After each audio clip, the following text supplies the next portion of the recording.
Development സീരീസിലെ അടുത്ത വീഡിയോയിലോട്ട് സ്വാഗതം. അപ്പോൾ ഇന്ന് നമ്മൾ പറയണത് 12 മാസം പ്രായമുള്ള ഒരു കുഞ്ഞിന് ഏതെല്ലാം മൈൽ സ്റ്റോൺസ് ഉണ്ടായിരിക്കണം, അതുപോലെ ഒരു 12 മാസം പ്രായമുള്ള ഒരു കുഞ്ഞിന് എന്തെല്ലാം ബ്രെയിൻ സ്റ്റിമുലസ് ആണ് ആസ് എ പാരൻറ്റ് നിങ്ങൾ ചെയ്തു കൊടുക്കേണ്ടത്. അപ്പോൾ ആദ്യം നമുക്ക് കുഞ്ഞിൻ്റെ മൈൽ സ്റ്റോൺസ് നോക്കാം. കുഞ്ഞ് ചെയ്തിരിക്കേണ്ട മോട്ടോർ മൈൽ സ്റ്റോൺസ് ഈ ഒരു പ്രായത്തിൽ ഏതൊക്കെയാണെന്ന് പറഞ്ഞാൽ, ഒന്നാമത്തെ കാര്യം പുൾ ടു സ്റ്റാൻഡ്, അതായത് കുഞ്ഞ് തനിയെ ഒരു എഴുന്നേൽക്കുന്ന പോസ്റ്ററിലോട്ട് വരണം. അതോടൊപ്പം കുഞ്ഞ് പിടിക്കാതെ ഒന്ന് നിൽക്കാൻ പഠിച്ചിട്ടുണ്ടാവും ഒരു 12 മാസം, അതായത് ഫസ്റ്റ് ബർത്ത്ഡേ ആവുന്ന സമയത്ത്. രണ്ടാമത്തെ കാര്യം, നിങ്ങളുടെ കൈ പിടിച്ചോ അല്ലാന്നുണ്ടെങ്കിൽ ഫർണിച്ചേഴ്സൊക്കെ പിടിച്ച് പയ്യെ പിച്ച് വെച്ച് നടക്കാൻ തുടങ്ങിയിട്ടുണ്ടാവും, അതായത് വാക്കിംഗ് വിത്ത് സപ്പോർട്ട്. മൂന്നാമത്തെ ഒരു പ്രധാനപ്പെട്ട കാര്യമാണ് മോട്ടോർ ഡെവലപ്മെൻറ്റിൽ കുഞ്ഞ് ഒരു കപ്പിൽ നിന്നും സ്വന്തമായി വെള്ളം കുടിക്കാൻ പഠിച്ചു തുടങ്ങിയിട്ടുണ്ടാവും. അത് ലിഡില്ലാത്ത കപ്പ്, അതായത് മുകളിലൊന്നും അടവോ അല്ലെങ്കിൽ നമ്മുടെ സിപ്പി ടൈപ്പ് അല്ലാത്ത സാധാരണ കപ്പിൽ നിന്ന് വെള്ളം കുടിക്കാൻ പഠിച്ചിട്ടുണ്ടാവും. പക്ഷേ ഇവിടെ ഒരു പ്രശ്നമുള്ളത്, 12 മാസമുള്ള കുട്ടിക്ക് ഒരു പക്ഷേ നിങ്ങൾ കപ്പ് സപ്പോർട്ട് ചെയ്ത് കൊടുക്കേണ്ടി വരും. അതോടൊപ്പം നല്ല സ്പില്ലേജും ഉണ്ടാവും, അതായത് പുറത്തൊക്കെ പോകും അങ്ങനെ കപ്പിൽ നിന്ന് കുടിക്കുമ്പോൾ, പക്ഷേ കപ്പിൽ നിന്ന് കുടിക്കാൻ പ്രാപ്തരായിട്ടുണ്ടാവും. അടുത്ത മോട്ടോർ ഡെവലപ്മെൻ്റ് ആണ് ഈ ഒരു പ്രായത്തിൽ കുഞ്ഞുങ്ങൾ ചെയ്യുന്നത്. തൊപ്പി, അതുപോലെ സോക്സ്, ഇതെല്ലാം തനിയെ വലിച്ചു ഊരാൻ അവർ ഈ ഒരു പ്രായത്തിൽ പഠിച്ചിട്ടുണ്ടാവും. ഇപ്പോൾ സോക്സ് ഇട്ടെടുത്ത് തനിയെ വലിച്ചു ഊരും, തൊപ്പി തനിയെ വലിച്ചു ഊരും. ഇതൊക്കെ ഈ ഒരു 12 മാസമുള്ള ഒരു കുഞ്ഞ് ചെയ്യുന്ന കാര്യങ്ങളാണ്.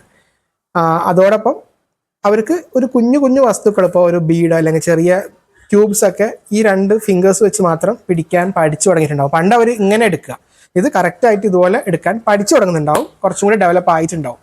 അപ്പോൾ ഇത്രയാണ് ഒരു 12 മാസം പ്രായമുള്ള കുട്ടിയുടെ മോട്ടോർ ഡെവലപ്മെൻറ്റ്. ഇനി അടുത്തത് നമ്മൾ പറയുന്നത് ലാംഗ്വേജ് ഡെവലപ്മെൻറ്റ്, അതായത് 12 മാസം പ്രായമുള്ള കുട്ടി എന്തെല്ലാം കാര്യങ്ങൾ സംസാരിച്ചിരിക്കണം അതാണ് പറയണത്. അപ്പം 12 മാസമുള്ള കുട്ടി ഒരു കാര്യം നിർബന്ധമായിട്ടും, അല്ലെങ്കിൽ മിക്ക കുട്ടികളും ചെയ്യുന്നത് മാമ ബാബ, അതായത് അച്ഛനെ ഒരു പേരും അമ്മയെ മറ്റൊരു പേരും. നമ്മൾ മാമ ബാബ എന്നുള്ള വാക്കുകൾ 9 മാസം തൊട്ടേ ഉപയോഗിക്കുന്നു നമ്മൾ പറഞ്ഞു. എന്നിരുന്നാൽ പോലും അവിടെ ഒരു ശ്രദ്ധിക്കേണ്ട കാര്യം, ചില കുഞ്ഞുങ്ങൾ മാമ ബാബ എന്ന് അങ്ങോട്ടും ഇങ്ങോട്ടൊക്കെ മാറ്റി മറിച്ചൊക്കെ വിളിക്കും. അമ്മയെ ഒരു പേര് വിളിക്കും, അച്ഛനെ മറ്റൊരു പേര്, അത് അങ്ങോട്ടും ഇങ്ങോട്ടൊക്കെ മാറി പോകാറുണ്ട്. പക്ഷെ കറക്റ്റായിട്ട് അമ്മയെ ഒരു പേരും അച്ഛനെ മറ്റൊരു പേരും, അല്ലെങ്കിൽ വീട്ടിലുള്ള അങ്ങനെ ഓരോ ആളുകളെ, പ്രത്യേകിച്ച് അമ്മയെ അച്ഛനെ പറയാറുള്ളൂ, മാമ ബാബ. അതെങ്കിലും ആളുകൾ അങ്ങോട്ടും മാറാതെ കറക്റ്റായിട്ട് ഒരാൾക്ക് ഒരു പേര്, അങ്ങനെ കൂടുതൽ വിളിച്ചു തുടങ്ങുന്നത് 12 മാസത്തിലാണ്, അതായത് 1 വയസ്സാകുമ്പോഴാണ്. ഇനി വാക്കുകളിലോട്ട് വന്നു കഴിഞ്ഞാൽ, ഇന്ത്യൻ ടെക്സ്റ്റ് ബുക്സിലൊക്കെ 1 വയസ്സുള്ള കുഞ്ഞ് 1-2 വാക്കുകൾ, അർത്ഥമുള്ള 1-2 വാക്കുകൾ പറയണമെന്ന് പറയുന്നുണ്ട്.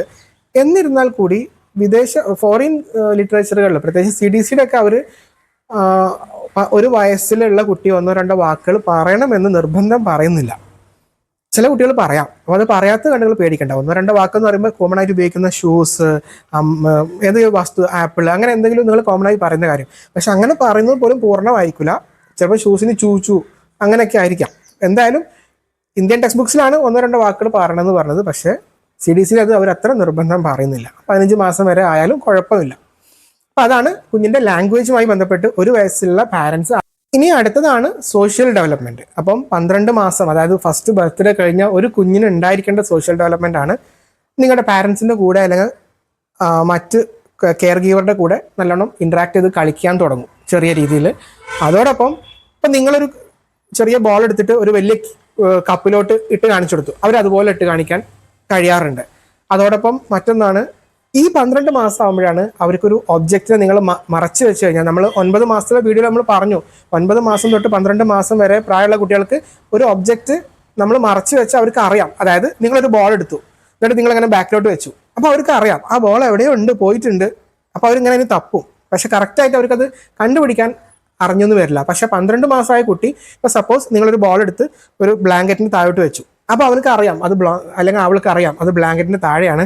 മാത്രമല്ല അത് പൊക്കി അത് കണ്ടുപിടിക്കാനുള്ള ശ്രമവും നടത്തുന്നത് 12 മാസം തൊട്ടാണ്. ഇതൊക്കെ സോഷ്യൽ ഡെവലപ്മെൻറ്റ് ഒരു കുട്ടിക്ക് ഉണ്ടായിരിക്കേണ്ട കാര്യങ്ങളാണ്. അപ്പം അതുപോലെ നല്ല രീതിയിൽ 9 മാസത്തിൽ ഒരു കുട്ടി ടാറ്റ പറയും, യാത്ര പോകുമ്പോൾ ടാറ്റ പറയും. എന്നിരുന്നാൽ പോലും ചില കുഞ്ഞുങ്ങൾ നല്ല രീതിയിൽ അത് പറയുന്നത് 12 മാസം ആകുമ്പോഴാണ്. അപ്പോൾ നമ്മുടെ ഇന്ത്യൻ ടെക്സ്റ്റ് ബുക്സിലൊക്കെ 9 മാസം പറയുന്നുണ്ടെങ്കിൽ കൂടി ഫോറിൻ ഗൈഡ് ലൈൻസിൽ CDCയുടെ ഒക്കെ, പ്രത്യേകിച്ച് CDCയുടെ ഒക്കെ അവർ ഒരു 12 മന്താണ് ടാറ്റ പറയുന്നതിൽ ഒരു പറഞ്ഞിട്ടുള്ള ടൈം. അപ്പോൾ എന്തായാലും 12 മാസത്തോടു കൂടി അവർക്ക് യാത്ര പറയുന്ന സമയത്ത് ടാറ്റ പറഞ്ഞിട്ടുണ്ടായിരിക്കും.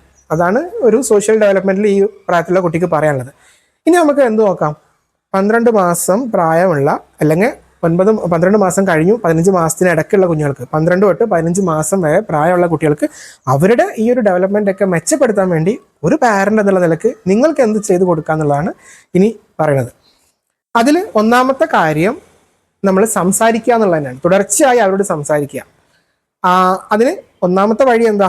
നിങ്ങൾ ചെയ്യുന്ന കാര്യങ്ങളൊക്കെ അവരോട് സംസാരിച്ചുകൊണ്ട് ചെയ്യാം. ഇപ്പോൾ കഴിഞ്ഞ വീഡിയോയിൽ പറഞ്ഞതാണ്, എന്നുണ്ടെങ്കിൽ കൂടി ഈ പ്രായത്തിൽ അത് കണ്ടിന്യൂ ചെയ്യണം. അതായത് നിങ്ങൾ കുഞ്ഞിൻ്റെ കൈ കഴുകുകയാണ്, അപ്പോൾ അത് പറഞ്ഞുകൊണ്ട് ചെയ്യാം. അപ്പോൾ ഞാൻ കുഞ്ഞിൻ്റെ വാവയുടെ കൈ കഴുകുകയാണ്, അല്ലെങ്കിൽ നിങ്ങളുടേതായ സ്ലാങ്ങിൽ നിങ്ങളുടേതായ ഭാഷയിൽ.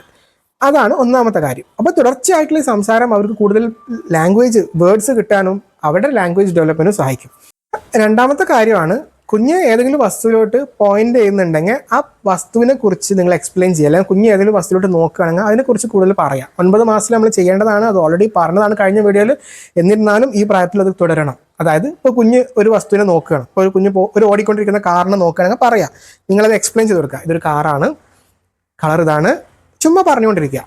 അതോടൊപ്പം നിങ്ങളും ഓടിക്കൊണ്ടിരിക്കുന്ന ഒരു വസ്തുവിനെ കുഞ്ഞിനെ കൊണ്ട് പുറത്തിറങ്ങുന്ന സമയത്ത് ഏതെങ്കിലും ഒരു വസ്തുക്കളെ ചൂണ്ടിക്കാണിച്ച്, പ്രത്യേകം ശ്രദ്ധിക്കണം, ചൂണ്ടിക്കാണിച്ച് അതിനെക്കുറിച്ച് എക്സ്പ്ലെയിൻ ചെയ്യാം. അപ്പോൾ അത് 2 കാര്യങ്ങൾക്ക് സഹായിക്കും. ഒന്ന്, ഒരു വസ്തുവിനെ എങ്ങനെ ചൂണ്ടി പറയാം, അത് ഭയങ്കര ഇമ്പോർട്ടൻ്റ് ആണ്. കാരണം ഓട്ടിസം ബാധിക്കുന്ന കുഞ്ഞുങ്ങൾക്ക് നഷ്ടപ്പെടുന്ന ഒരു ബിഹേവിയറാണ് അവർക്ക് ചൂണ്ടി പറയാനുള്ള കഴിവുണ്ടാവില്ല. അപ്പോൾ ഇതൊക്കെ നമ്മളിപ്പോൾ ട്രെയിൻ ചെയ്യണം. അതായത് ഒരു വസ്തുവിനെ കണ്ടു കഴിഞ്ഞാൽ ചൂണ്ടിക്കാണിക്കുക, അതോടൊപ്പം അവർക്ക് പറഞ്ഞു കൊടുക്കുക, ഇത് ഇന്ന വസ്തുവാണ്, അതിൻ്റെ കളർ ഇങ്ങനെയാണ് എന്നുള്ളതൊക്കെ. മനസ്സിലായല്ലോ? ഇനി മൂന്നാമത്തെ കാര്യം, മേക്ക് എ വേർഡ്. നമ്മൾ ആദ്യം പറഞ്ഞ പോലെ തന്നെ, കഴിഞ്ഞ വീഡിയോയിൽ പറഞ്ഞ പോലെ തന്നെ, കുഞ്ഞ് ഒരു വാക്ക് പറഞ്ഞു കഴിഞ്ഞാൽ, അപ്പോൾ കുഞ്ഞ് ഏതെങ്കിലും ഒരു എന്ന് പറഞ്ഞു കഴിഞ്ഞാൽ ആപ്പിൾ, അങ്ങനെ കുഞ്ഞ് പ്രൊനൗൺസ് ചെയ്ത ഒരു കുഞ്ഞ് പുറത്തോട്ട് വിട്ട ഒരു ശബ്ദത്തെ അതിനെ നിങ്ങൾ റിപ്പീറ്റ് ചെയ്ത് അതിനൊരു വേർഡ് ആക്കുക. ഇപ്പോൾ എന്തെങ്കിലും ഒരു വസ്തു, ഇപ്പം കെ അല്ലെങ്കിൽ കാ എന്നാണെങ്കിൽ കാർ, ബി എന്നാണെങ്കിൽ ബാ ബോൾ എന്ന് നിങ്ങളത് റിപ്പീറ്റ് ചെയ്ത് 2 തവണ പറഞ്ഞിട്ട് അതിനൊരു വേർഡാക്കി മാറ്റുക. അത് കുഞ്ഞ് റിപ്പീറ്റ് ചെയ്യാൻ ട്രൈ ചെയ്യും. അത് 9 മന്തിലും വേണ്ടതാണ്, 12 മന്തിലും വേണ്ടതാണ്. 9 മാസം തൊട്ടത് തുടങ്ങുക, 12 മാസത്തിൽ അത് തുടർന്നു പോവുക. അതാണ് അടുത്ത കാര്യം നിങ്ങൾ ആ കുഞ്ഞിന് വേണ്ടി ചെയ്തു കൊടുക്കേണ്ടത്. അടുത്ത കാര്യമാണ്, കുഞ്ഞുങ്ങൾക്ക് വാണ്ടഡ് ആൻഡ് നോൺ വാണ്ടഡ്, ആവശ്യമുള്ളതും ചെയ്യാൻ പാടുള്ളതും പാടില്ലാത്ത കാര്യങ്ങളെ കുറിച്ച് ഈ സമയത്ത് നമ്മൾ പറഞ്ഞു കൊടുക്കണം. അതായത് കുഞ്ഞിപ്പോൾ ഞാൻ പറഞ്ഞു പിടിച്ച് നടക്കുന്ന പ്രായമാണ്, ഇനി അവർ പയ്യെ ഇഴഞ്ഞും മറ്റും സ്റ്റെയർ കേസ് കയറാം. അപ്പോൾ അവരോട് പറയണം അത് വേണ്ടാത്ത, അല്ലെങ്കിൽ അത് ചെയ്യരുത്. കാരണം ഇപ്പം നോ എന്ന് പറഞ്ഞാൽ അവർക്ക് ചെറിയ രീതിയിൽ നോ മനസ്സിലായി തുടങ്ങിയിട്ടുണ്ടാവും. ഒരു ബ്രീഫ് ടൈമിലോട്ട് നോ കേട്ടാൽ അവർ നിൽക്കും. അപ്പോൾ ഇപ്പം നമുക്ക് എന്ത് ചെയ്യാം, വാണ്ടഡ് ബിഹേവിയേഴ്സും നോൺ അൺവാണ്ടഡ് ബിഹേവിയേഴ്സും നമ്മൾ സെപ്പറേറ്റ് ചെയ്ത് പയ്യെ പറഞ്ഞു കൊടുക്കുക. ഇവിടെ പറഞ്ഞു കൊടുക്കുമ്പോൾ ശ്രദ്ധിക്കേണ്ട 1-2 കാര്യങ്ങളുണ്ട്. ഒന്ന്, ഒരിക്കലും ശബ്ദം ഉണ്ടാക്കരുത്, ഒച്ചയിടരുത്, വളരെ പതിയെ മൃദുലമായി തന്നെ പറയണം. രണ്ടാമത്തെ പ്രധാനപ്പെട്ട കാര്യം, സേവ് നോസ് എന്ന് പറഞ്ഞാൽ നമ്മൾ നോ എന്നുള്ള വാക്ക് കഴിയുന്നതും സേവ് ചെയ്യുക. അതിന് പകരം ഇപ്പോൾ ഒരു കുഞ്ഞ് അൺവാണ്ടഡ് കാര്യത്തിലോട്ട് പോവുകയാണെന്നുണ്ടെങ്കിൽ ഈ ഒരു പ്രായത്തിൽ പതിയെ ഒരു ടോയോ മറ്റോ നൽകി അവൻ്റെ ശ്രദ്ധ അല്ലെങ്കിൽ അവളുടെ ശ്രദ്ധ, ബേബിയുടെ ശ്രദ്ധ തിരിക്കുക.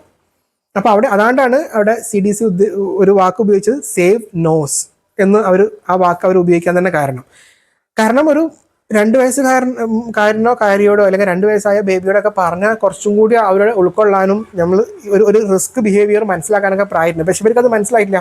അതുകൊണ്ട് തന്നെ നമ്മൾ പറഞ്ഞു കൊടുക്കുക. പക്ഷെ കൂടുതലും നോ എന്നുള്ള കാര്യം അവർക്ക് അൺവാണ്ടഡ് ബിഹേവിയർ ആണ് അവർ ചെയ്യുന്നുണ്ടെങ്കിൽ പയ്യെ ഡൈവേർട്ട് ചെയ്യുക അവരുടെ മൈൻഡിനെ, അവരുടെ ആ ശ്രദ്ധയെ. മറിച്ച് അവർ വാണ്ടഡ് ബിഹേവിയർ ആണ്, നമ്മൾ ഉദ്ദേശിക്കുന്ന കാര്യമാണ്, അല്ലെങ്കിൽ നമ്മൾ പറഞ്ഞു കൊടുത്തൊരു കാര്യമാണ് ചെയ്യണമെന്നുണ്ടെങ്കിൽ അത് നല്ല രീതിയിൽ റിവാർഡ് ചെയ്യപ്പെടണം. അതായത് കുഞ്ഞിനെ ഹഗ് ചെയ്തിട്ടും എടുത്ത് പൊക്കിയിട്ടൊക്കെ അവൻ ആ ചെയ്തതിനെ അല്ലെങ്കിൽ അവൾ ആ ചെയ്തതിനെ പ്രോത്സാഹിപ്പിക്കണം. അപ്പോൾ ഇതാണ് വാണ്ടഡ് ആൻഡ് അൺവാണ്ടഡ് ബിഹേവിയറിനെ കുറിച്ച് നിങ്ങൾ അറിഞ്ഞിരിക്കേണ്ടത്. ചുരുക്കി പറഞ്ഞാൽ നമ്മൾ ആഗ്രഹിക്കുന്ന കാര്യങ്ങൾ, അതായത് ഒരു നന്മയായിട്ടുള്ള അല്ലെങ്കിൽ ഒരു സേഫ് ആയിട്ടുള്ള കാര്യം കുഞ്ഞ് ചെയ്താൽ അതിനെ പ്രോത്സാഹിപ്പിക്കുക. പിന്നെ നമ്മൾ ഉദ്ദേശിക്കാത്ത കാര്യം അല്ലെങ്കിൽ ചെയ്യാൻ പാടില്ലാത്തൊരു കാര്യമാണ്, കുഞ്ഞിൻ്റെ സേഫ്റ്റിയെ ബാധിക്കുന്ന കാര്യമാണ് കുഞ്ഞ് ചെയ്യണമെന്നുണ്ടെങ്കിൽ നോ പറയാൻ, ഇപ്പോൾ അവർ നോ എന്ന് പറയാം, പക്ഷെ കഴിയുന്നതും നോ എന്നുള്ള വാക്ക് ഉപയോഗിക്കാതെ അവരെ ഡൈവേർട്ട് ചെയ്ത് വിടുക.